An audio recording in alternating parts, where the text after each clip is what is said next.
तपस्वाध्यायनिरतं तपस्वेवाग्विदाम्बरं नारदं परिवप्रच्छ वाल्मीकिमुनिपुङ्गवं तं दृष्ट्वा शत्रुहन्तारं महर्षीणां सुगावगं बभूव दृष्टा वैदेही भर्तारं परिणस्पदे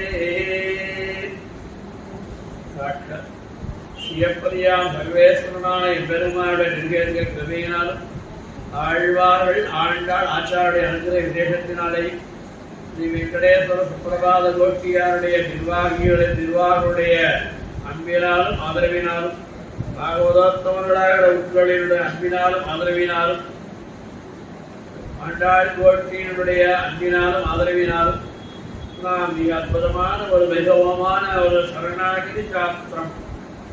இது ஸ்ரீ வைஷ்ணவ சம்பிரதாயத்திலே டாக்டரேட் படிக்கிற படிப்பு. இது ஸ்ரீ வைஷ்ணவ சம்பிரதாயத்திலே 2 வழிகள். அதாவது முதல் நிலை எது அப்படின்னா, நம்முடைய வைஷ்ணவ சம்பிரதாயத்திலே முதல் நிலை எது அப்படின்னா சாதுக்களோடு கூடுவது, நல்ல பாகவர்களோடு கூடுவது, நல்ல விஷயம் தெரிந்தவர்களோடு ஈடுபாடு, பகவத் பக்தி ஈடுபாடு உள்ளவர்களோடு கூடுவது, சேர்வது. அது முதல் நிலை. 2ஆம் நிலை ஆழ்வார் பாசுரங்களை செவிமடுத்தல். ஆழ்வார் பாசுரங்கள் தமிழ்ல இருக்கு, கொஞ்சம் சந்த சொல்லிக்கலாம், இல்ல சந்த சொல்லிக்காமையே கூட சில பேர் படிக்கலாம். சில பேர் நாங்களெல்லாம் நொற்றுவா வச்சுட்டு இருக்கோம், மனப்பாடமா வச்சுட்டு இருக்கோம். அதுதான் சின்ன வயசுலயே கத்துட்டு அதையே பிராக்டிஸ் பண்ணி அதையே நாம் ஒரு வாத்தியார்த்தையே சொல்லி சந்தை திருவை முறையில சொல்லி கிட்டத்தட்ட 7 வயசுல எனக்கு நாராயண திவ்ய பிரபந்தம் ஆரம்பம் கத்துக்க ஆரம்பிச்சு 9 வயசுல பூர்த்தியாய். 9 வயசுல பூர்த்தியாயிருக்க நாராயண பூர்த்தியாயிட்டுல கண்டஸ்தம் மனப்பாடம். அந்த மாதிரி ஒரு தயாரிப்பாக கோஷ்டியில சேவிக்கிறது. எப்படியோ பெருமானுடைய திருநாள், பெருமானுடைய குணங்களை, ஆழ்வார் பாசுரங்களை இந்த மாதிரி ஒரு சரஸ்ல சேவிக்கிறது 2ஆம் நிலை. அதற்கு மேலே 3ஆம் நிலை எம்பெருமானிடம் பக்தி கொள்ளுதல். இந்த எம்பெருமானிடம் விசுவாசம் வைத்தல். அதற்கு அடுத்த நிலையாக ஸ்ரீ வைஷ்ணவனுடைய சகவாசம். முதலிலே சத்துக்களோட சகவாசம், அதாவது நல்லவர்களோடு சகவாசம். இது முதல் நிலை. 4ஆவது நிலையில் ஸ்ரீ வைஷ்ணவர்கள், அதாவது பாகவதோட சமாசன ஆனவாளோடு சங்கமிக்க. ஏன்னால் இவர்கள் நல்வழியிலே ஏற்கனவே இவர்கள் சமாசனமாகி அந்த வழியிலே சம்பிரதாய வழியிலே இருப்பதினாலே அவர்களோடு சேர்வது என்பது 5ஆவது வழி. அதற்கு மேலே எம்பெருமானிடம் சரணாகதி பண்ணுதல். அதற்கு மேலே ஒன்று இருக்கிறது, அதுதான் ஆச்சாரிய சம்பந்தம் பெறுதல். இதுதான் இறுதி நிலை. நம்ம கேட்டா ஆச்சாரிய சம்பந்தம் இப்ப நாங்கள் என்ன பண்றது சுவாமி, உங்களுடைய சார்பாக இந்த அம்மா கேட்டா ஒரு கேள்வி, உங்களுடைய சார்பாக. ஏன்னா சில விஷயங்கள் தெரியணும்னா ஒருத்தர் கேட்டால் அல்லது நமக்கு விஷயங்கள் புரியாதுல்லவா. இப்ப நாங்க என்ன பண்றது அப்படின்னா, இப்போ நாம செய்ய வேண்டிய காரியத்தை செஞ்சு முடிச்சிட்டோம். செய்ய வேண்டிய காரியத்தை செஞ்சு முடிச்சிட்டோம். என்னது? ஆச்சாரிய சம்பந்தம் பெற்று விட்டோம் இல்லையா? இப்ப ஆச்சாரிய சம்பந்தம் கோவில்ல சங்கரங்களை தெரிவித்துக் கொண்டு உபதேசங்களை ஆச்சாரியம் பெற்றோமே, அதுதான் இறுதி நிலை. நம்ம எடுத்த உடனே ஹையர் செகண்டரிக்கு போயிட்டோம், புரியுதா? இப்ப மேல் நிலைக்கு வந்தாச்சு. சமாசனம் சமாசனம் பண்ணிக்கிறவாரோடு சேர்ந்தோம், சமாசனம் நம்ம பண்ணிட்டோம். இப்ப செய்ய வேண்டிய காரியத்தை செஞ்சாச்சு. அதற்கு மேல என்ன? இப்போ தடிய பண்ணி வச்சாச்சு. தடிய அதுக்கப்புறம் என்ன பண்ணணும்? பெருமாளுக்கு அம்சை பண்ணணும். அது ரெண்டாம் பட்சம். பெருமாளுக்கு அம்சை பண்றோம், இருக்கும் போது அம்சை பண்றோம். பெருமாளுக்கு தடிய பண்ணிட்டோம். தடிய பண்ணிடணும்னு என்ன பண்றோம்? இப்படி இருக்க உட்காந்துரும். அப்புறம் பெருமாளுக்கு அம்சை பண்றோம். அப்ப என்ன வேலை? சாப்பிடுறது. அப்போ தடிக்க பண்ற வேலைய பண்ணியாச்சு. இப்ப என்ன பண்ணணும்? சாப்பிடுற வேலை. ஆமா தானே? இப்ப சாப்பிடுற வேலை என்ன? தடிக்க பண்ணி வச்சாச்சு. ஆச்சாரியன் கிட்ட சமாசனம் பண்ணி கொள்ளுதல் என்ற தடியை பண்ணி முடிச்சாச்சு. இப்ப அடுத்தது என்ன? சாப்பிடுறதுதானே. சாப்பிடுறதுனா என்ன? இந்த மாதிரி சத்கோஷ்டிகள்ல கலந்துக்கிறது, கைகரியங்கள் பண்றது, உபன்யாசங்கள் கேட்கிறது. அப்படி மேல மேல இப்போ அந்த அம்மா இன்னொன்னு சொன்னான், சுவாமி எங்களுக்கு எல்லாம் மறந்து போயிடுறது. எவ்வளவோ கேட்கணும், எவ்வளவோ விஷயங்கள் கேட்கிறோம், மறந்து போயிடுறதுன்னா அதுக்கு என்ன காரணம்? நம்முடைய புத்தி, நம்முடைய மனசு பல இடங்கள்ல அலைய பலவிதமான பேர் பலவிதமான ஒன்று சொல்றான், ஒவ்வொருத்தர் ஒண்ணு சொல்றான். ஆகினால நமக்கு அதுல சச்சர புத்தி ஏற்படுறது. திடமா இதுதான் ஞானம், இதுதான் அனுஷ்டானம், இதுதான் பக்தி, இதுதான் பிரபத்தி, இதுதான் சரணாகதி என்று ஒரு கோல், ஒரு குறிக்கோள் வச்சுட்டு மூவ் பண்ணிட்டோம்னா இந்த சைடுல வரவெல்லாம் தானே போயிடும். அப்ப விஷயங்கள் தெரிஞ்சுக்கணும். அந்த விஷயங்களோட கலந்து பழகி அதை பிராக்டிஸ் பண்ணிட்டே இருக்கும். Practice makes perfection. ஒரு காரியத்தை பண்ணிட்டே இருந்தோம்னா அது என்ன ஆயிடும்? நாளடைவுல நமக்கு அதுவே ஒரு இயல்பாக மாறிவிடும். இப்ப செய்ய வேண்டியது என்ன? இந்த மாதிரி காலக்ஷேபம் கேட்கறது, சன்னதிகளுக்கு போறது, கைகரியங்கள் பண்றது, அந்த பரவத்துல கிடைக்கக்கூடிய குணானுபவத்தை இங்கேயே பண்ணிட்டு நினைவு வச்சுக்கணுமா? மறந்து போயிட்டதா? நியாயம். ஒரு வயசுக்கு மேல சந்த சொல்லிட்டாலோ, ஒரு வயசுக்கு மேல பாடம் கற்றுட்டாலோ ஞாபகத்துக்கு வராது. அது வயதும் ஒரு காரணம், கல்லாமையும் ஒரு காரணம், நம்முடைய சரீரம் காரணம், நம்முடைய சமூகமும் ஒரு காரணம், நம்மை சார்ந்து இருக்கிற குடும்பமும் ஒரு காரணம். அந்த ஆச்சாரிய சம்பந்தம் பெற்றுவிட்டோம். ஆனால் என்னாவது? செய்ய வேண்டிய காரியத்தை செஞ்சு முடிச்சாச்சு. செய்ய வேண்டிய காரியத்தை செய்து முடித்து விட்டோம். இந்த ஆச்சாரிய சம்பந்தம் பெறலைன்னா அவ இன்னும் பெறுவதற்கு தன்னை தயார்படுத்திக் கொள்ளணும். எப்பொழுது எந்த ஜென்மாவானாலும் சரி, எந்த காலத்துல எந்த ஜென்மாவானாலும் சரி, அவனுக்கு சமாசனம் ஆச்சாரிய சம்பந்தம் ஏற்பட்டால் அல்லது மோட்சம் இல்லை. மோட்சம்னா என்ன? விடுதலை. முதல் சொல் விடுதலை என்றால் இந்த பிறவியிலிருந்து விடுதலை என்பதற்கு மோட்சம் என்று பெயர். மோட்சம் என்ன? பிறவியில் இந்த மனித விடுதலை சாதாரணமான அர்த்தம் முக்தி சொல்லலாம். இந்த சரீரத்தை விட்டு இந்த ஆன்மா பீடம், இந்த சரீரத்திலிருந்து விடுதலை அடையும். அது முக்திங்கிறா, மோட்சம் சொல்றாங்க. ஆனால் நம்முடைய சம்பிரதாயத்திலே மோட்சம்னா என்ன தெரியுமா? ஒரு ஆச்சாரிய சம்பந்தம் பெற்றவன் அவருக்கு மோட்சம் நிச்சயம். மற்றவர்களுக்கு மோட்சம் உண்டு. இவர்களுக்கும் மோட்சம் உண்டு, இவர்களுக்கும் மோட்சம் உண்டு. இந்த மோட்சம் என்பது இந்த சரீரத்திலே இருந்து விடுதலை. நமக்கு மோட்சம் என்பது பிறவியிலே இருந்தே விடுதலை. இனிமே மனித பிறவியோ வேற எந்த பிறவியோ புரியுற அவா சொல்லுகின்ற மோட்சம் என்று இந்த சரீரத்திலிருந்து விடுபட்டு வேறு புண்ணியபாவ பலங்களுக்கு ஏற்ப வேறு ஒரு சரீரத்தை எடுத்துள்ளோம். நமக்கு இந்த சரீரமே இல்லை, சரீரத்தினுடைய தொடர்பே இல்லை என்பதுதான் மோட்சம். அதைத்தான் ஆழ்வார் சொல்றார் திருவாய்மொழியில, அறுவர் தம் நம் சீரையே பிறவி அறுவரிடம் பிறையே. அஞ்சலிய மலராராயண முதல் பாகரம் இந்த பிறவியை அறுத்துக் கொள்வார்கள். திருவாய்மொழி 10 பாசுரத்தை வல்லவர்கள் அறுவர் அறுத்துக் கொள்வார்கள். அறுவர் தம் அஞ்சிறையே, இந்த சிறையை அறுத்துக் கொள்வார்கள். இந்த சிறையிலே இருந்து விடுபட்டு சுதந்திரமான பரமபதத்திலே போய் எப்பெருமானோடு அனுபவிப்பார்கள்.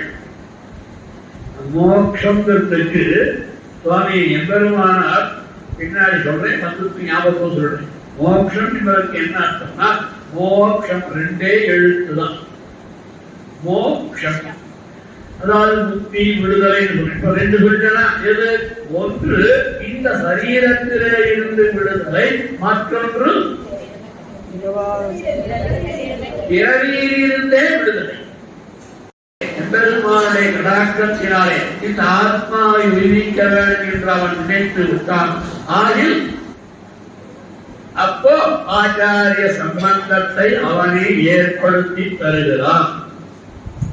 ஓ ஆச்சார சம்பந்தம் பண்ணிக்கோ என்கிற சிந்தனையை நமக்குள்ளே விதைக்கிறான். யாரு?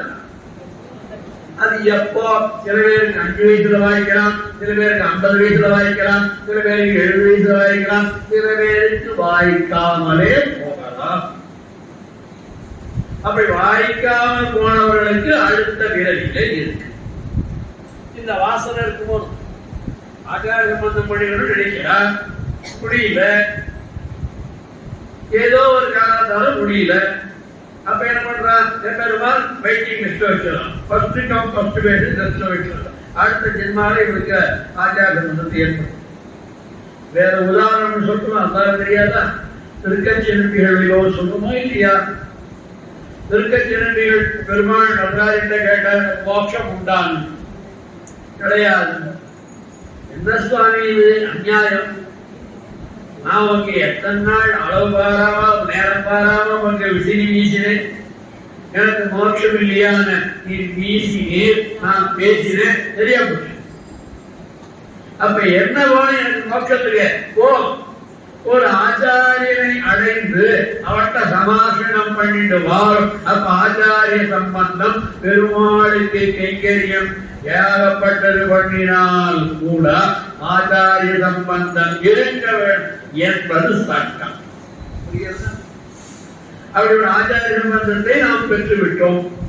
இப்ப என்ன பண்ணணும்? சாப்பிட ஆரம்பிக்கும். இப்போ 1 மணிக்கு சாப்பிட ஆரம்பிக்கும். அப்ப இப்ப என்ன பண்ணணும்? இப்ப என்ன பண்ணலாம் அப்படின்னா அந்த ஞானத்தை அபிவிருத்தி படுத்திக் கொள்ளலாம். அதுக்கு என்ன வேணும்? தொடர்ந்து அந்த விஷயத்தை சிந்தனை பண்ணிட்டே இருக்கு. அந்த நல்ல விஷயங்களை ஆச்சாரியன் சொன்ன விஷயங்களை எந்தெந்த விஷயங்கள் சொல்லியிருக்காரோ அதெல்லாம் என்ன பண்ணணும்? ரிப்பீட் ரிப்பீட் ரிப்பீட் ரிப்பீட் சிந்தனை பண்ணி கொண்டே இருக்கிறது. அதுக்கப்புறம் நம்மளால சரீரத்தால முடிந்த கைங்கரியங்களை செய்ய வரும். அது எம்பெருமானுக்காக இருக்கலாம், அது ஸ்ரீவைகுண்டனுக்காக இருக்கலாம், அது ஆச்சாரியனுக்காகவும் இருக்கு. அப்ப அதெல்லாம் எது வரைக்கும்? இந்த சரீரத்திலே இருந்து இந்த ஆன்மா பிரிகின்ற வரையில். இது ட்ரைனிங் பூமி. எது? இந்த பூமி. அந்த ட்ரைனிங் பூமியிலே அந்த ட்ரைனிங் பூமியில ட்ரைனிங் எடுத்துட்டு பரமவரத்துல போய் நிற்காம என்ன பண்றது தெரியாத கைவசைக்கு நிற்காம இங்க என்ன பண்ணியோ அது அங்க பண்ணு. இங்க என்ன பண்ணு? கோட்டியில கலந்துட்ட 4000 கோட்டி கலந்துல சுப்பிரபாத கோட்டி 4000 சேவிச்ச, திருவள்ளுவர் பெருமாள் சேவிச்ச, இன்னொரு போனேன், திருநீர்மலை போனேன், வெளியாசம் போனேன், காரைக்கிழம் போனேன், அதெல்லாம் நினைச்சுட்டே இரு. அந்த ஆழ்வார் பாத்திரங்களை எடுத்து வச்சுட்டு ஒரு நாளைக்கு சொல்லிட்டே இரு. காலக்ஷேபார்த்தமாக காலத்தை ஓட்டுவதற்காக சீரியலை பார்க்கறத நிறுத்து. ஏன்னா அது எவ்வளவு பந்தம் எவ்வளவு ஜெயம் அதுக்கு வேண்டாம். எது சொல்றேன்? அப்ப we have to equip ourselves. நம்மளை நாமே ப்ரிப்பேர் பண்ணி அதுதான் இப்ப நம்ம செய்ய வேண்டிய காரியம். இந்த விஷயத்தை தெரிந்து கொள்ள வேண்டும். நம்ம கேட்ட கேள்விக்காக பதில் சொல்றேன். ஆக இப்போ நேற்றைய தினம் இதுவரையில் பக்தியை பற்றி சொல்லிட்டோம். என்ன? சரணாகதிக்கு முதல் நிலை பக்தின்னு சொல்லிட்டோம். அந்த பக்தி எத்தனை விதம்னு சொல்லிட்டோம். நவநீத பக்தின்னு சொன்னோம். நவநீத பக்திக்கு உதாரண புருஷர்கள் யாருன்னு சொன்னோம். அடுத்த சரணாகதினா என்னன்னு சொன்னோம். அந்த சரணாகதியில ராமாயணத்துல இருக்கக்கூடிய பக்தியை பற்றி சொல்லியிருக்கேன். 6 விதமான பக்தியை உடையவர்கள் எங்க இருந்தால் ராமாயணத்துல இருந்தா, அதாவது பித்ரு பக்தி, தாஸ்ய பக்தி, சகோதர பக்தி, பாகவத பக்தி, அடுத்தது இதுதான் நிரபேட்ச பக்தி. இந்த நிரபேட்ச பக்திக்கு மற்றொரு பெயர் தான் சரணாகதி. பெருமான் கிட்ட முன்னாடி நின்று எனக்கு அதை குடு, இதை குடு, அதை குடு, இதை குடு, எனக்கு வீடு குடு, மனை குடு, மனைவி குடு, செல்வம் குடு, அதெல்லாம் கேளு. கேட்க வேண்டாம். நீ பெருமான் சொல்றேன் கேளு. நல்ல வேலை கேட்கறதுக்கு எங்கிட்ட வந்திய வேற எங்கேயாவது போகாது. புரியுதா? வேற எங்கிறது நீங்களே புரிஞ்சுக்கோ. வேற எங்கேயாவது போகாத எங்கிட்ட வாழ வந்தியே கேட்கறதுக்கு உனக்குத்தாரே. அப்பதான் நம்பிக்கை வரும். ஆக எம்பெருமானுடைய சுபாவம் இப்படி. அவன் சொல்றது உண்டு. அவன் ஒருவரை ரட்சிக்க ஆரம்பித்தால் எம்பெருமான் ஒருவரை ரட்சிக்க ஆரம்பித்தால் தடுப்பார் இல்லை. அவன் உங்களை ரட்சிக்கணும்னு நினைச்சா வச்சிருக்கான். தடுப்பார் இல்லை. அதே அவன் ஒருவனை தண்டிக்க வேண்டும் என்று நினைத்தான் ஆகில் அவனை தடுப்பார் உண்டு. இதுதானே வேணும். இதுதானே யாரும் சம்பாவனை. ஆக இப்போ எம்பெருமான் நம்முடைய அருள் புரிய வேண்டும் என்றால் தடுப்பார் இல்லை. எம்பெருமான் இவனை தண்டிக்க வேண்டும் என்று நினைத்தால் அங்கே ஒருவர் உண்டு. அவள்தான் பெரிய விராட்டியார். புரியுதா? அப்போ இந்த சரணாகதி என்பது இப்ப நவநீத பக்தி சொன்னா சரணாகதி என்பது ஆனுகூல்யஸ்ய சங்கல்பகா ஆதிகூல்யஸ்ய வர்ஜனகா சொல்லுதா விட்டே சொல்லலாம். ரக்ஷன் தேவி விஸ்வாசகா கோப்துக்த வரணம் ததா ஆத்மனிக்ஷேப கார்பண்யே என்று 6 விதமான சரணாகதி சொல்லணும். பக்தியை நல்லா புடிச்சுட்டு அவருடைய பக்தியை கரெக்டா சொல்லிட்டு இந்த சரணாகதி வரும்போது மட்டும் கொஞ்சம் நிரல் இல்லையா, கொஞ்சம் நிரல். ஏன்னா அது சம்ஸ்கிருதமா இருக்கிறதுனால. அதுவும் சம்ஸ்கிருதம் தான், நவநீத பக்தி சம்ஸ்கிருதம் தான். ஆனா அது இன்னும் நம்மளோட கூட பழகின வார்த்தை மாதிரி இருக்கு. பித்ரு பக்தி, சகோதர பக்தி, சத்திய பக்தி, தாஸ்ய பக்தி, நிரவேற்ற பக்தி, இதெல்லாம் நம்மளோட பழகின வார்த்தை மாதிரி இருக்கு. ஆனா சரணாகதிங்கிறது அது நமக்கு ஏதோ புரியாது என்னோட டிரைவ் சப்ஜெக்ட் மாதிரி நமக்கு தோணும். வேற ஒண்ணும் இல்லை. சரி, அப்ப சொல்றேன். அப்ப இந்த ஸ்ரீராமாயணத்திலே 10 விதமான சரணாகதிகள் இருக்கிறது. அப்போ ஸ்ரீராமாயணம் தர்மசாஸ்திரமா? ஆமா. ஸ்ரீராமாயணம் பக்தி சாஸ்திரமா? ஸ்ரீராமாயணம் சரணாகதி சாஸ்திரமா?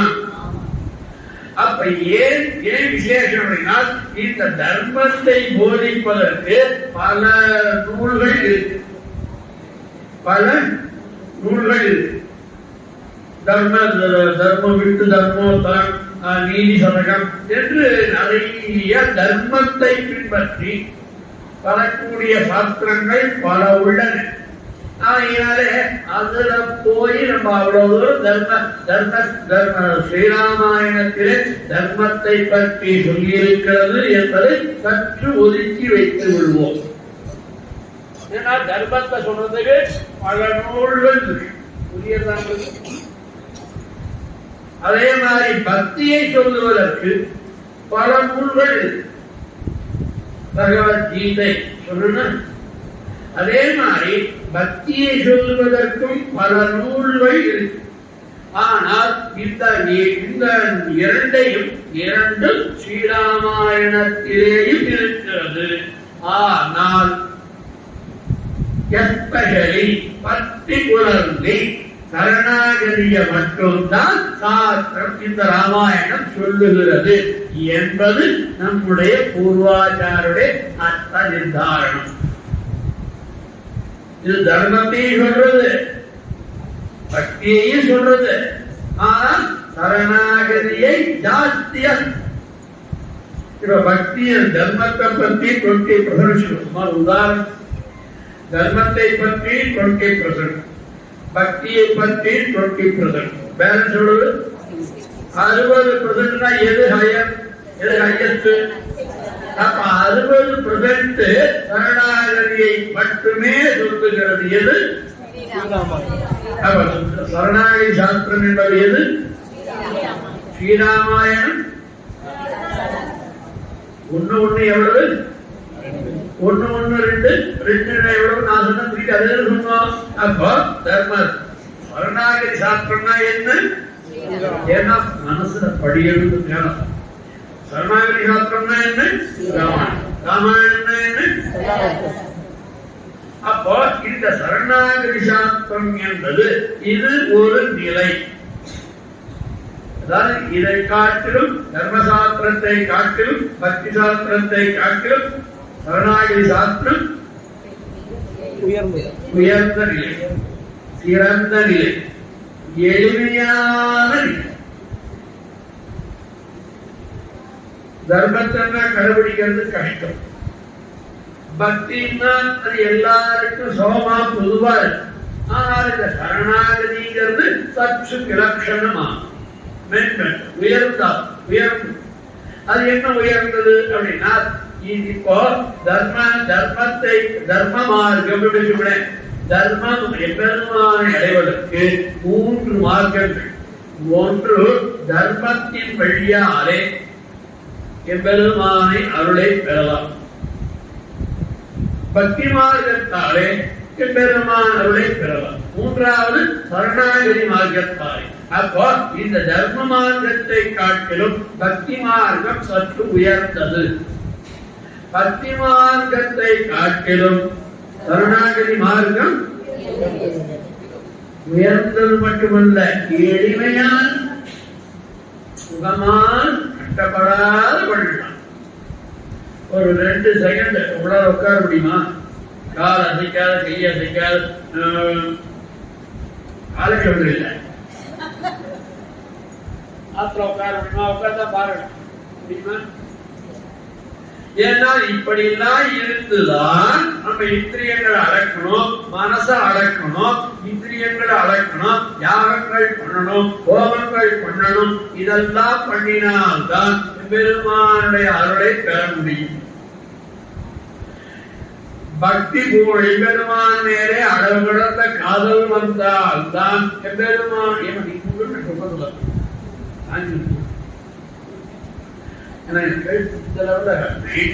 போலாம், 1 டிகிரி போலாம், 360 கட்டமாக.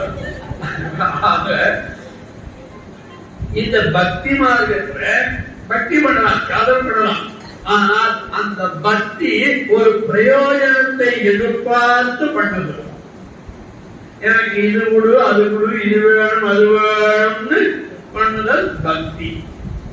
சரணாகதிங்கிறது வேற வழியே இல்லை, இதனுடைய திருவடிகளே கதி என்று அடைதல் சரணாகதி.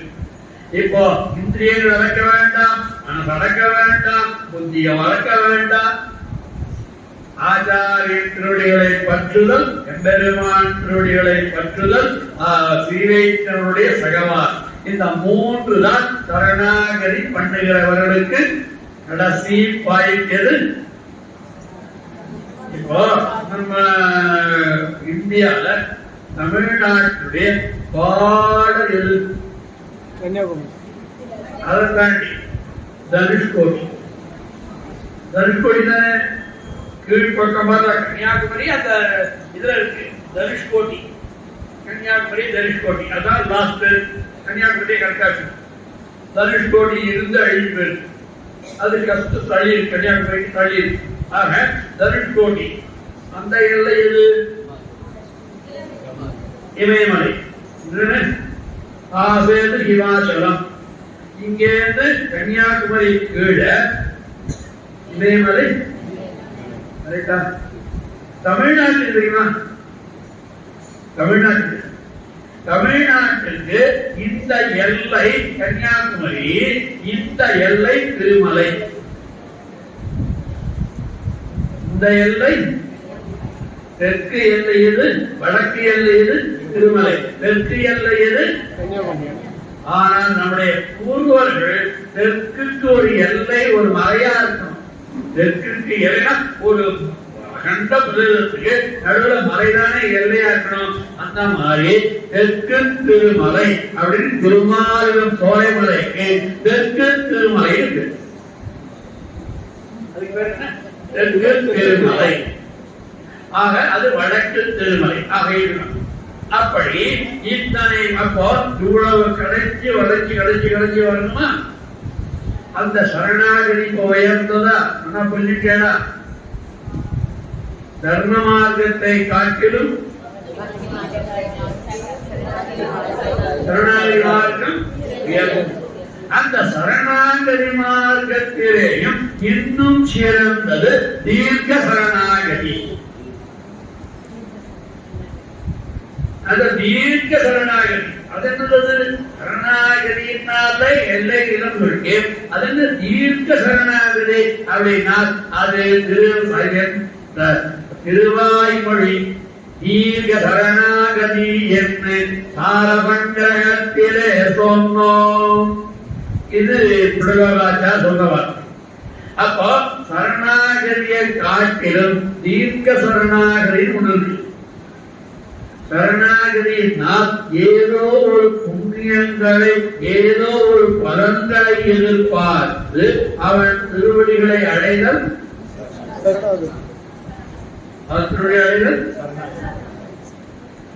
எந்த விதமான பிரதிப்பிரயோஜனமும் எதிர்பாராமல் அவன் திருவடிகளை அடைதல்.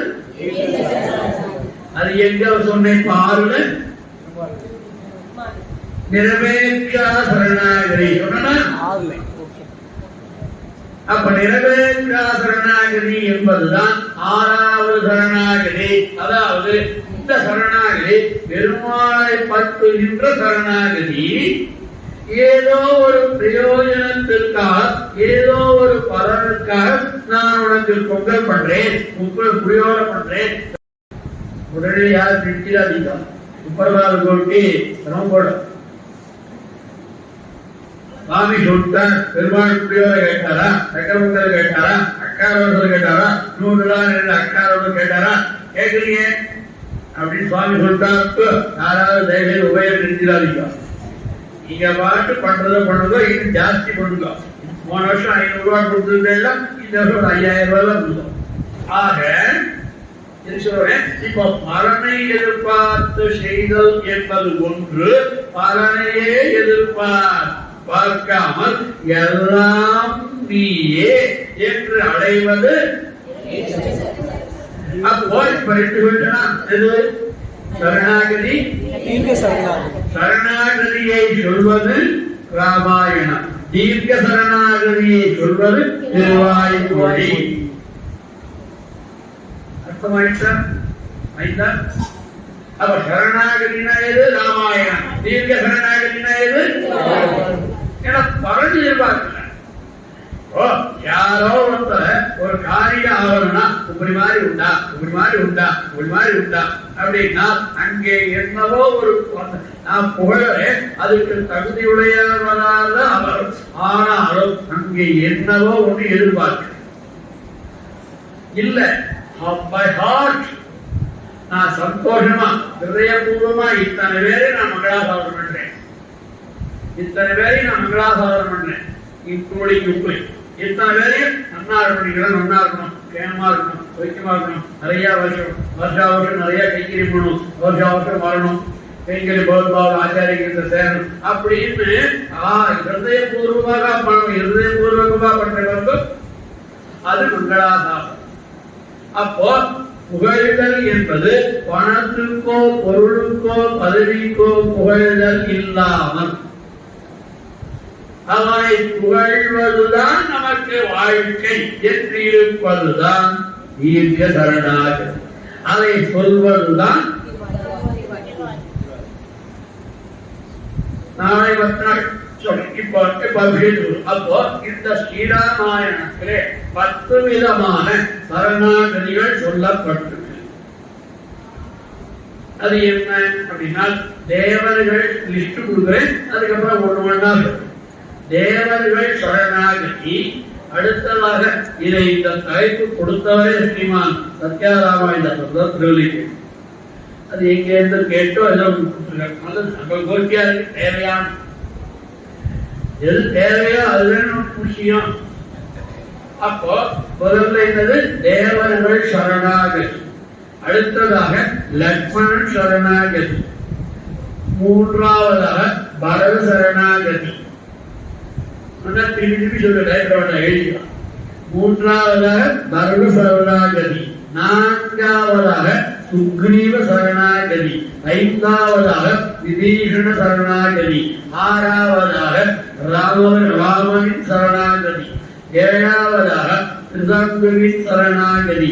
எட்டாவதாக ஜனச்சேவன் சரணாகதி. 9வதாக காத்தாசுரன் சரணாகதி. 10வதாக தண்டகாரண்ய ரிஷிகள் சரணாகதி. இந்த 10 சரணாகதி மேஜர். புரியுதா? இந்த 10 சரணாகதி மேஜர். அதுக்குள்ள இன்னும் கொஞ்சம் உள்ள போனா, அதுக்குள்ள இன்னும் கொஞ்சம் உள்ள போனா, உள்ள உயிர குலைந்து அப்படி ஆராய்ச்சி பண்ணி பார்த்தா இன்னும் ஒரு 2-3 சரணாகதி தெரிகிறது. ஆனால் அவைகள் எல்லாம் அமுக்கியம், அப்பிரதானம். அதெல்லாம் அமுக்கியம், அப்பிரதானம். நல்லா கவனிக்கணும். இப்ப சாஸ்திர ரீதியான சரணாகதி தான் சொல்லிட்டு. ராமாயணம் என்பது சாஸ்திரம் சொல்லுகின்ற சரணாகதி. இது 10 விதம். அதுல இன்னும் கொஞ்சம் உள்ளுக்குள்ள போனா சரணாகதி இருக்கு, ஆனால் அவைகள் அமுக்கியம். இப்ப இந்த 10 இருக்கா சொல்லுங்க.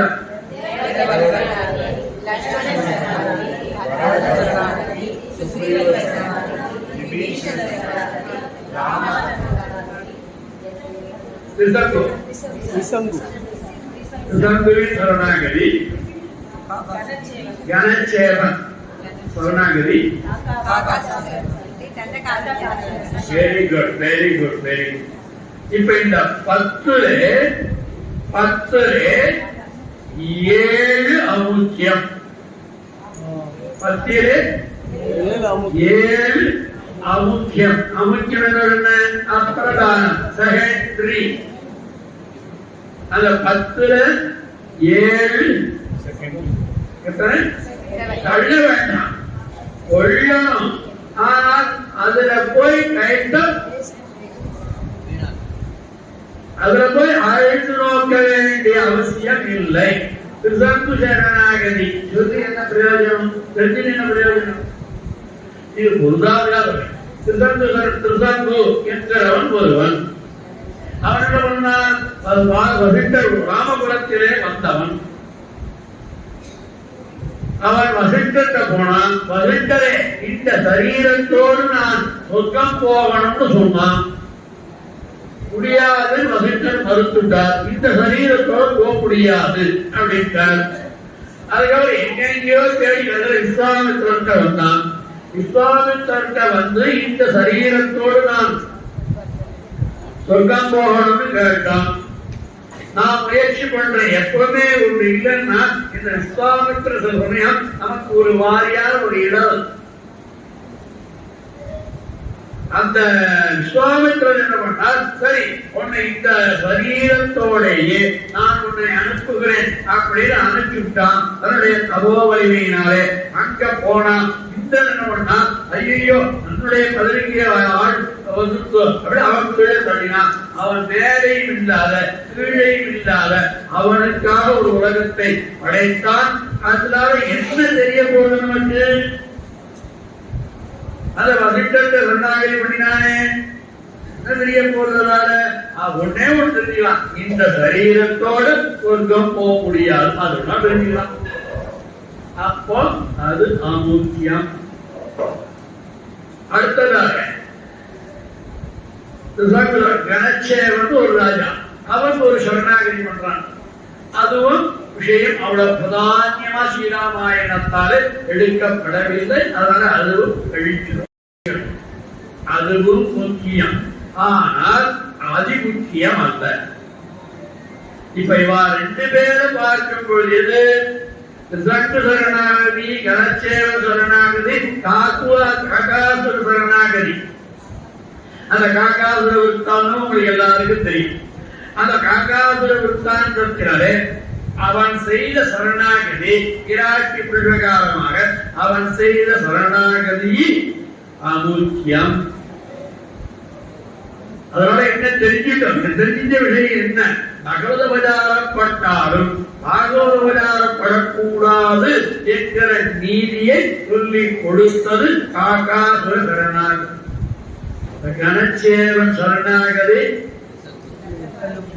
காக்காசுரன் சரணாகதி, திசங்கு சரணாகதி, அடுத்தது தண்டகாரன். இந்த 3 கண்டுபடி அதிலே கொஞ்சம் முக்கியம் தண்டகாரண்யர்கள் சரணாகதி. விஷயம்னா கொஞ்சம் உயர்த்தவளா, அவளை போய் தள்ளிடாமா? அவளை ஈஸியா வெளியில தள்ளிடாமா? முடியாது. சில பேரை என்ன பண்ணினாலும் அழுத்த முடியாது. சில பேரை தள்ளினாலும் போக மாட்டான். சில பேரை தள்ளவும் முடியாது, கொள்ளவும் முடியாது, ஏற்றுக்கவும் முடியாது. ஒரு மாதிரியான சர்வசங்கடமான ஒரு நிலை நமக்கு. சில பேரை ஒரு மாதிரி தள்ள முடியாது, சில பேரை தள்ள முடியாது. சில பேர் தள்ளினாலும் நினைச்சாலும் முடியாது.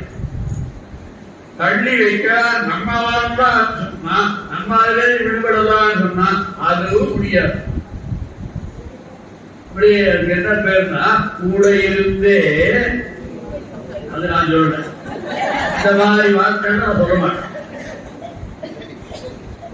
ஆக இப்படி இந்த மாதிரி வார்த்தைகளை வரக்கூடாது. அதனால உங்களிடையே வரவே, அதுதான் என் டாக்டிக்ஸ். ஆக இவரெல்லாம் என்ன பண்ணுது? அனுகூல சத்ரு அப்படின்னு. அனுகூல சத்ரு நம்ம கூடயே இருப்பான், நமக்கு நல்லது பண்றது மாதிரியே இருப்பான், அவன் பின்னாடி வெயிட் வச்சுப்போம். நம்ம யாரு? அனுகூல. அதுபோல இந்த முக்கியம் அமுக்கியம் இதெல்லாம் அவன் அமுக்கியம். அதிலே சற்று உயர்ந்தது எது? கண்டகாரண்ய ரிஷியுடைய சரணாகதி. என்ன பண்ணினா, முதல் நாள் ராத்திரி மீட்டிங் போட்டா, அந்த மீட்டிங் போட்ட போது எல்லாரும் ஒரு வார்த்தை பேசினா, நாளை காத்தால ராமன் இங்கே வரப்போகிறான், அவனிடம் இந்த ராட்சசர்களிடமிருந்து காப்பாற்றப்பட வேணும், ஏ ராமா நீ ரட்சிக்க வேணும் என்று கண்டகாரண்ய ரிஷிகள்லாம் வந்தா. உடம்புல அங்கங்க ரத்தம் சொட்டுறது, காயங்கள் ஏற்பட்டிருக்கு, அதெல்லாம் காட்டணும் வந்தான். வந்த உடனே என்னாச்சு? வந்தவர்கள் ராமபீரானுடைய அழகை பார்த்தார்கள். பார்த்த உடனே வந்த கஷ்டத்தை மறந்தார்கள். அவர்கள் நிறுவனம் மங்களா நிபவந்து. நான் இங்க என்ன சொல்ல போறேன்னு இந்த அம்மா வார்த்தை ஆரம்பிச்சார். அந்த அம்மாவுடைய லிப்ஸ் மூமெண்ட் பார்த்து நான் இங்க சொல்றேன். எவ்வளவு அவ்வளவு டெவலப் ஆயிருக்கீங்கன்னா, ஒரு மேட்ரை நான் திருப்பி சொன்னதாக கூட இருக்கலாம், இன்னொரு நாள் சொன்னதா இருக்கலாம், 4 நாளைக்கு முன்னாடி சொன்னதாக கூட இருக்கலாம். But repetition is more better than anything. அப்படி மங்களா நிபவந்து என்று சொன்னார். இப்ப தண்டகாரண்ய ரிஷிகள் எம்பெருமானை சரணடைந்தார்கள். அப்படி சரணமடையும் பொழுது அவர்களுக்கு ஒரு பயன் தேவையாய் இருந்தது. என்ன பயன்?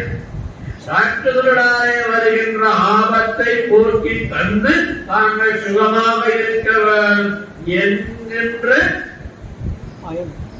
ஒரு நோக்கம் இருந்ததா? ஆகையினாலே அதுவும்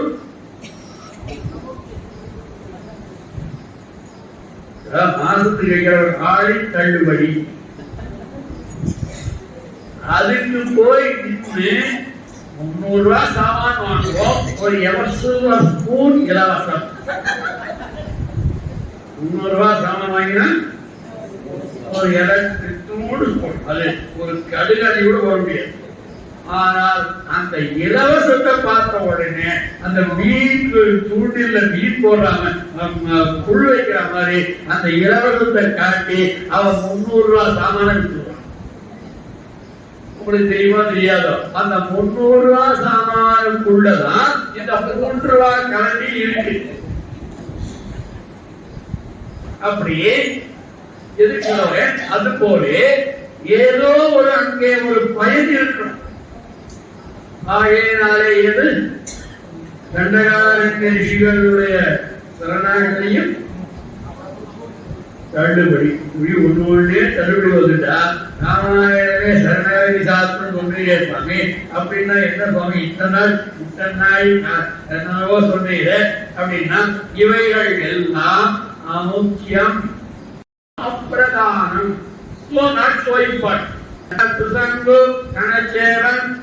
அதுக்கு அடுத்தபடியாக தண்டகாரண்யர்கள். இதெல்லாம் என்ன? நமக்கு ஒரு பாடத்தை கற்றுக் கொடுக்கிறது. அத்தோடு நிறுத்தின்றோம். ஆனால் இவைகள் எல்லாம் முழுமையான சரணாகதியாக ஆகாது. அப்ப பாக்கி இருக்கிறது எத்தனை? அந்த 6லேயும் ஒவ்வொன்னா எழுத்து டெக்ஸ்ட் இருக்கு. ஏன்னா சீக்கிரம் உபன்யாசம் முடிக்கிறது. ஆக இந்த 6லே 2 சற்று தள்ளி வைக்கத்தக்க, தள்ளுபடி அல்ல. அப்புறம் பாத்துக்கலாம். படிச்சுட்டு வர ஸ்கூல்ல குழந்தைகள் அவனுக்கு மேக்ஸ் நல்லா வரும், பிசிக்ஸ் கொஞ்சம் வராது. அதனால என்ன பண்ணுவா டீச்சர்ஸ்? முதல்ல பிசிக்ஸ் எடுத்து படிச்சுட்டு அப்புறம் மேக்ஸ் படி. மேக்ஸ் படிக்காத மேக்ஸ் படி, உனக்கு மேக்ஸ் நல்லா வருமே. அதனால உனக்கு எது வராது? அவனுக்கு கெமிஸ்ட்ரிக்கு ஒத்து வராது. அதான் சொல்றா, உனக்கு எனக்கு கெமிஸ்ட்ரி ஒத்து வரல. உங்களுக்கு எனக்கு கெமிஸ்ட்ரி ஒத்து வருது, அவன் பிசிக்ஸ் ஒத்து வருதா, மேக்ஸ் ஒத்து வருதா, அது என்னவோ கெமிஸ்ட்ரி, அது ஒரு சப்ஜெக்டா வருமா, இல்ல ரசாயனம், கெமிஸ்ட்ரினா ரசாயனம் தானே, science, one branch of science. ஆக இப்போ இந்த இப்ப ஆறு சரணாகதியில இப்ப அமுக்கியம் கொழுத்து கொஞ்சம் முக்கியம்னு சேர்த்து எடுத்துட்டோம். அடுத்த ஸ்டெப்பு போகணும். அடுத்த ஸ்டெப்பு போகும் பொழுது அதிலே ஆறு நின்றுதா, அந்த ஆறிலே முதல்ல கொஞ்சம் தள்ளி வைக்க வேண்டியது. அது எது? பயப்பட வேண்டாம், ராமாயணமே தள்ளிடுவாரோ அப்படியே ஓட்டிடுவாரோ பயப்பட வேண்டாம். அதாவது நம்ம நன்னா உங்களுடைய மனசுல நன்னா பதியணுங்கிறதுக்காக இது வேண்டாம், இது உண்டு, இது பரவாயில்ல அப்படின்னு நான் சொல்றேன். சப்ஜெக்ட்லயே ஒண்ணு சொல்ல முடியலையா? Good, better, best. அதே மாதிரி குட், அக்ரி, அக்லி, குட்டு, அந்த மாதிரி இல்லையா? அது போல இந்த ஆறு சரணாகதிகளிலே அடுத்து சற்று தள்ளி வைக்க வேண்டியது தேவ சரணாகதி. அவசரப்படக்கூடாது. நான் எந்த சொல்லணும் டிசைட் பண்றது நானா? எனக்கு உரிமை இல்லையா? சுப்பிரபாத கோஷ்டியில் நான் என்ன நான் சொல்றது உரிமை இல்லையா? But accompanying you, I will tell my version. உங்களோட எதிர்பார்ப்பு, உங்களுடைய விருப்பம், உங்களுடைய எதிர்பார்ப்பை பார்த்து தான் I am the face leader. எனக்கு பேஸ் கொடுத்துதான் நீங்கள் தான் முக்கிய பார்த்தான பண்றேன்.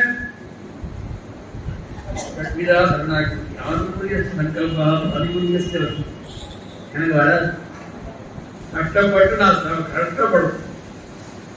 என்ன பொறுத்தவரை message should reach the least and the last audience. அதுதான் நான் வச்சிருக்கேன் லைஃப்ல.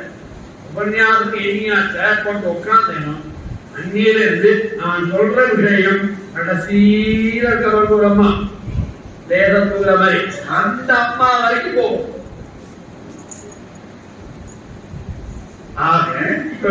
ஆக இந்த தேவர்கள் சரணாகதி. அடுத்ததாக லக்ஷ்மணன் சரணாகதி. ஏன் இப்படி சொல்றேன்னா இது மட்டம்னு அர்த்தம் அல்ல. தேவாச்சான் பிள்ளை திருப்பாவல் வியாக்கியானம் ஆரம்பிக்கிறார். அதுல ஆரம்பத்துல தேவாச்சான் பிள்ளை என்ன சொல்றா தெரியுமா? நமக்கும் யாரு? நமக்கும் ரிஷிகளுக்கும் பர்வத பரமானு கோட்டை வாசி போரும் மலைக்கும் மடுவுக்கும் இருக்கக்கூடிய வித்யா. யாருக்கும் யாருக்கும் யாருக்கும்? நமக்கும் ரிஷிகளுக்கும். ஏன்னா நாம் ஆத்மானா என்ன அப்படின்னு அறியாதவர்கள். அவர்கள் ஆத்மானா என்ன, பரமாத்மானா என்ன, சரீரம்னா என்ன என்கிற ஞானம் உடையவர்கள் யாரு? அதனால நமக்கு அவர்களுக்கு என்ன வித்தியாசம்? மலைக்கும் மடுவுக்கும் உள்ள வித்தியாசம். ரிஷிகளுக்கும் ஆழ்வார்களுக்கும் மலைக்கும் மடுவுக்கும் உள்ள வித்தியாசம். ரிஷிகள் ஆழ்வார்கள் யாரு? 10 ஆழ்வார். அவர்கள் இப்ப மடு, ரிஷிகள் ஆழ்வார்கள் மலை, ரிஷிகள் மடு. கரெக்டா சொன்னேன்னு சிக்கப்படும். அப்ப ஆழ்வார்கள் மலை, ரிஷிகள் ஏன் அப்படின்னா இந்த ரிஷிகள் தன் முயற்சியாலே தாங்கள் பண்ணுகின்ற வேள்வி, கர்ம, ஞான, பக்தி, யோகாதிகளாலே, யாகங்களாலே எம்பெருமான் அருளை பெற்றவர்கள் யாரு? ஆழ்வார்கள் அப்படி அல்ல. எந்த விதமான காரியங்களிலும் ஈடுபடாமல், கர்மஞான பக்தி யோகாதிகளில் ஈடுபடாமல் எம்பெருமான் அருளை எந்தவித காரணமும் இல்லாமல் நிர்வேதிகமாக பெற்றவர்கள். பெருமான் அருளினான், இவர்கள் கண்டான். அவன் காட்டினான், இவர்கள் கண்டான். அருணாகிராக சொல்றோம். காட்டவே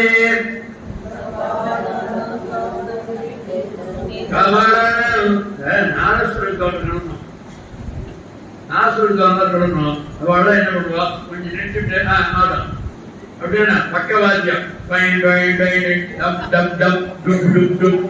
அப்படி பக்கவாத்தியம் வாங்கி விட்டுருவான். அந்த ஒரு நிமிஷத்துல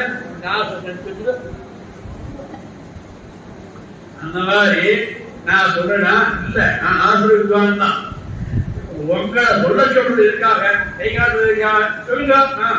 நீங்களும் நல்ல ஞானமுடையவன் தெரிய வேண்டாமா? சுப்பிரபாத கோட்டியாருடைய தரம் தெரியுமா தெரியாதா? என்னுடைய தரம் இருக்கட்டும். சுப்பிரபாத கோட்டியார் ஆண்டாள் கோட்டியாருக்கு இவ்வளவா?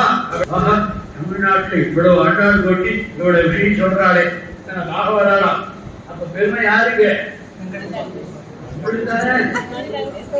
அதை தயார்படுத்தின பெருமாளுக்கு எனக்கு. சரி, பெருமை உங்களுக்கு தானே, அதனாலதான் நான் நிறுத்தி சொல்றேன். அப்ப சொல்லுங்க. காட்டவே கமலர் மாலை உம்மீத கரமுதரபந்தம் திருமாத கண்டம் செவ்வாய் ஆட்டமில் கண்கள் மேரி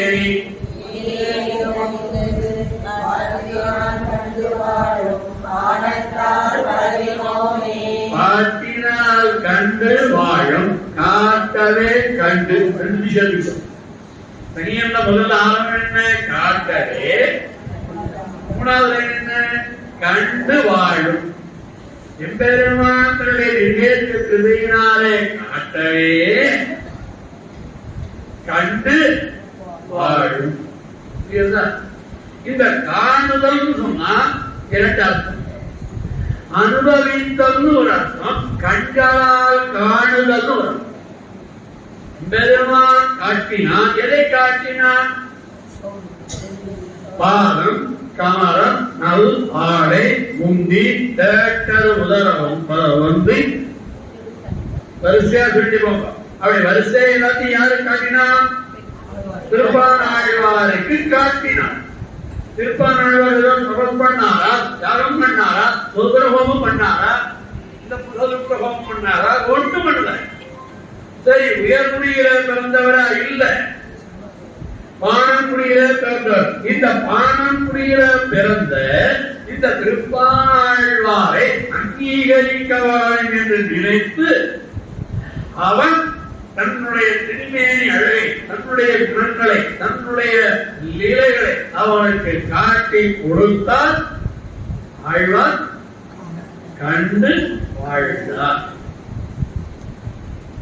அது என்ன நேரம் பார்த்தாரா? பாட்டினால் கண்டு ஆசுரத்தினாலேயே தான் பெற்ற அனுபவத்தை பாடிட்டே போறாராம். மதுரை ஒவ்வொரு மதுரா உள்ள போகும் பொழுது முடிவாக கோடிலே அப்படி உள்ள போகும் பொழுது எம்பெருமானுடைய அனுபவம், எம்பெருமான் அப்படி காட்டிச்சு கொடுத்தான். அப்படியே பார்த்துட்டே போறாரே தவிர உள்ள கர்ப்ப கிரகத்துல போய் ஆழ்வார் அவரோட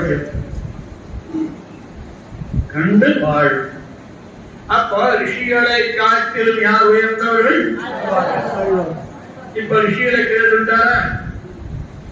ஆழ்வாரை போல் பெரியாழ்வார். ஆழ்வார் அத்தி கேள்வியாச்சு. யாரு? ஆழ்வாரை பெற்றேன் பெருசா எவ்வளவு பேசினீங்க ஆழ்வாரை பத்தி. அந்த ஆழ்வாருக்கு என்னவாக்கிட்டார்? மடுவாக்கிட்டார். பெரியாழ்வார் மறையாக்கிட்டார். மங்களாசாசனத்தாலே பொங்கும் பரிவாரே வில்லிருத்தோல் பட்டவிரான் பெற்றார் பெரியாழ்வார் என்னும் பெயர். அப்போ மற்ற ஆழ்வார்களும் பண்ணினார். ஆனா மங்களாசாசனம் பண்ணினது யாரு? அதனால அவருக்கு என்ன பேரு? பெரியாழ்வார். சைஸ்லியா பெரியாழ்வார், பெருமை பெற்ற ஆழ்வார். என்ன பெருமை? எம்பெருமானுக்கே மாமனாராகிற பெருமை. ஆண்டாளை கொடுத்து எம்பெருமானுக்கு மாமனாராகிற பெருமை யாருக்கு? அந்த திருவேங்கடமுடையானுக்கு மாமனாராகிற பெருமை அனந்தாழ்வார். மலையில் வேங்கடவர்க்கு மாமனார் வாழியே அப்படின்னு சொல்றோம். ஆக இப்படி இருக்கணும். அப்படி இந்த பெரியாழ்வாரை பெரியாழ்வார்கள் மலையில இப்ப அவரை இறக்கிட்டு ஆண்டாளுக்கும் அத்தனை வாசி போரும். ஆண்டாளுக்கு போயிட்டா ஆழ்வாருக்கு வந்தா அப்ப முன்னாடி இருந்த ஆழ்வார்கள் இருக்கிறதும் தெரியல, அதுக்கு முன்னாடி இருந்த ரிஷிகள் இருக்கிறது தெரியல, அதுக்கு முன்னாடி இருந்த நாம்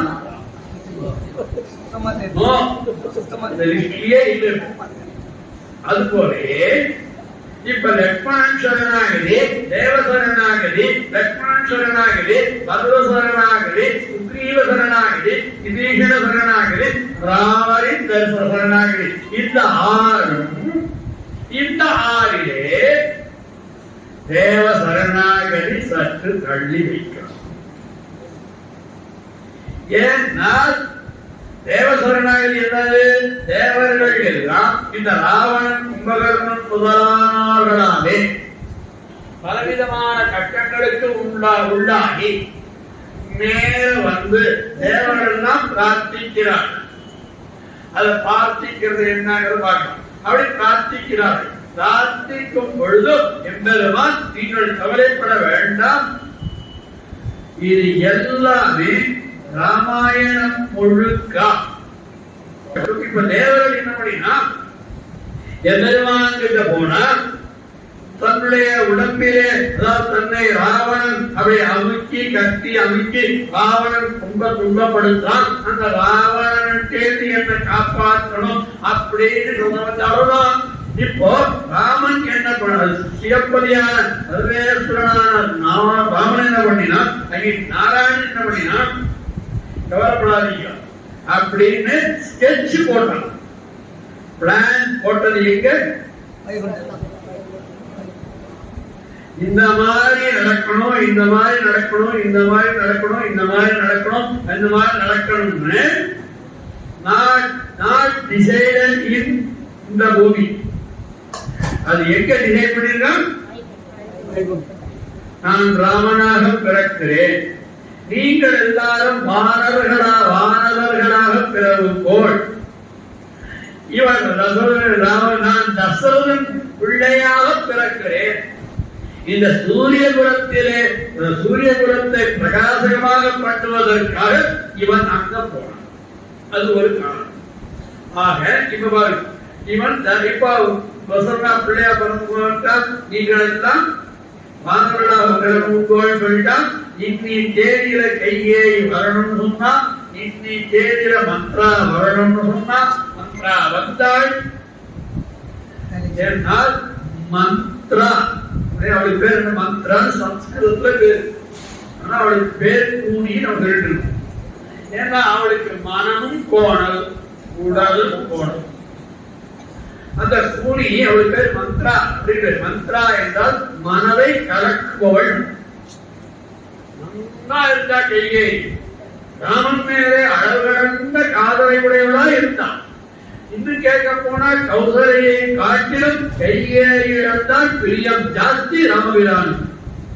ஏன்னா பின்னாடி வனவாசத்துக்கு அனுப்புறதுக்கு இவ்வளவு வழங்குது. என்னால் ராவணவரம் பண்ணணும்னா நான் வனவாசம் போனால்தான் முடியும். அந்த வனவாசம் போகணும்னா அதுக்கு ராமபிரான் 2 வரங்களை கேட்கணும். அந்த 2 வரங்களை கேட்கணும்னா அந்த நாட்டு மக்கள் கேட்க மாட்டாங்க. யாரு? கௌசலை கேட்டுப்பாளா, சுமித்திரை கேட்டுப்பாளா, கைகேயி தான் கேட்டான். முடியுதா?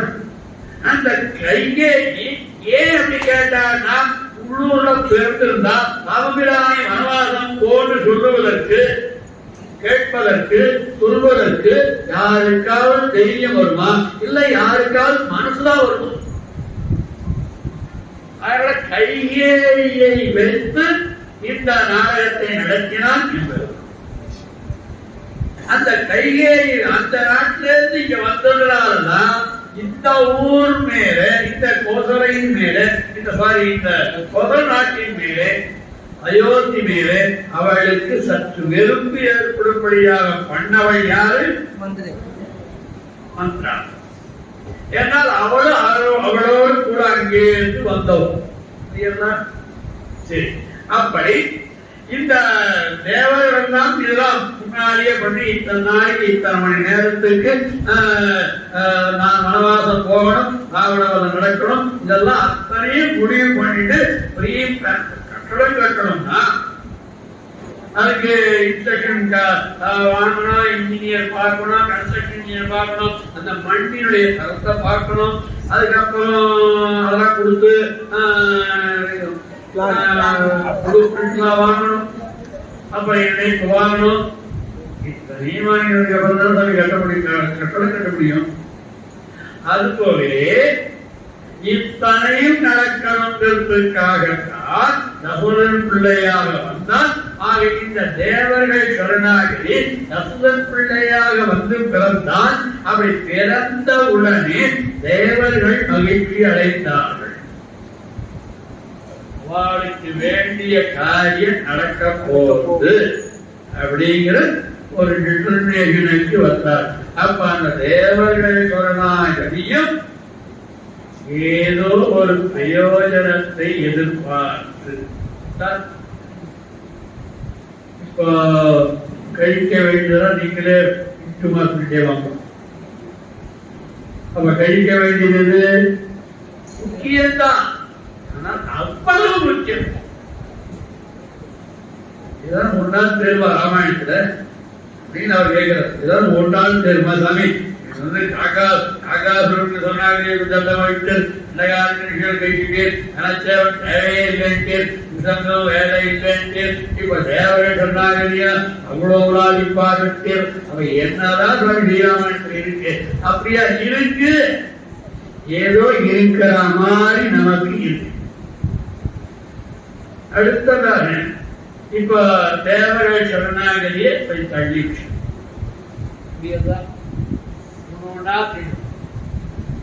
இப்ப சாதாரண இலையில நிறைய போட்டா நமக்கு எக்ஸஸா உழுதுன்னு என்ன பண்றோம்? ஒதுக்கி வச்சிடணுமா? ஆனால் உண்மையாக, சட்டமாக, சாஸ்திரமாக, சாஸ்திர ரீதியாக இலையை சுத்தமாக சாப்பிட வேண்டும். இலையில ஒரு பருக்க இருக்கக்கூடாது. நீங்கள் மிச்சம் மீறி போட்டேன்னா, நீங்க 10 பேர் மிச்சம் வச்சேன்னா அந்த 10 பேருடைய மிச்சம் தள்ளுற சாமான் இருக்க ஏதோ ஒண்ணு, அது ஒருத்தருடைய வயிறு நடக்குமா? நீங்க என்ன பண்ணுவீங்க? அத்தனையும் கொண்டு டஸ்ட்பின்ல போட போறீங்க. அது ஏதோ விலங்குகள் சாப்பிடுறது, மிருகங்கள் சாப்பிடலாம், அது அது பாக்கியம் பண்ணிருக்கு. நாய் தான் பாக்கியம் பண்ணிருக்கு பாபாவுடைய பிரசாதத்தை சாப்பிடுறது. அந்த மாதிரி எது எது நமக்கு இப்ப நிறைய பிடிக்குமா? கொஞ்சம் தொண்டு, இன்னொரு Keratti sorry, sorry sorry sorry கையில் சகியா சாரி சாரி வச்சு இன்னொன்னு போட்டு கேசரியா இன்னும் கொஞ்சம் ஒரு கை கொடு, போதும் போதும் போதும். ஆனா இலைய சுத்தமா வைக்கும். இலையில ஒரு கொடுக்க சாரி மிச்சம் வைக்க கூடாது. அதுக்கு முடிச்சுட்டு மோஷாவது சாப்பிட இடணும். சாப்பிட்டோன்னு சொல்ற விஷயம் இதெல்லாம் யாரும் சொல்ல மாட்டாங்க. உங்களுக்கான இந்த சாப்பிடுற சமயத்துல மோர்ஜாதம் வருதா? மோர்ஜாதம் வரும் பொழுது அந்த மோசாதத்தை கலந்த பிறகு ஒரே ஒரு 2 பருக்க அந்த இலையில மூலையில வச்சுட்டு இந்த பாக்கி இருக்கிற சாப்பிடலாம். அந்த இலைய சுத்தம், சுவாமி சத்தம் முன்னாடி இலை சுத்தமா இருக்கணும். ஆமா, மற்ற பொருள்கள் எதுவும் இருக்கக்கூடாது. ஆனால் கடைசியில மோஷாதம் கலந்து மோஷாதம் சாப்பிடும் பொழுது, அந்த மோஷாதம் சாப்பிட ஆரம்பிக்கும் பொழுது ஒரு 2 பருக்க அந்த இலையில மூளையில துணி இலையில வைக்கணும். வைத்தால் செல்வம் சேரும், தரித்திரம் நீங்கும். அந்த இத்தனோண்டு பிரகாரம் நாய்களுக்கோ எறும்புகளுக்கோ அது பிரசாதமாகும். அது பகவத் பிரசாதமாக ஆத்மன். இலையில மூலையில கொஞ்சோண்டு வைக்கணும், நிறைய வைக்கணும், எல்லாத்தையும் சாப்பிடணும். இது சாஸ்திரம் சொல்றது, சாஸ்திரம் சரி. அப்படி இந்த தேவர்களை பண்ணினார்கள், அது ஆச்சு. அப்ப இந்த வனவாசம் போகணும் வந்தாச்சு. அப்போ இது இரண்டாவது லக்ஷ்மணன் சரணாகதி. அந்த லக்ஷ்மணன் என்ன சரணாகதி பண்ணினான், எப்படி பண்ணினான் என்பதை நாளை தினம் அனுபவிப்போம். அப்ப இதுவரையில் அனுபவித்தது ராமாயணத்திலே 10 விதமான சரணாகதிகள் இருக்கு. அதற்குள்ளேயும் சிற்சில சரணாகதிகள் இருக்கிறது. அந்த சரணாகதிகளுக்குள்ளே அமுக்கியம் என்று 4 தள்ளினோம். பாக்கி இருக்கக்கூடிய 6 அமுக்கியம் சற்று முக்கியம் அப்படின்னு ஒன்று சொல்லணும்.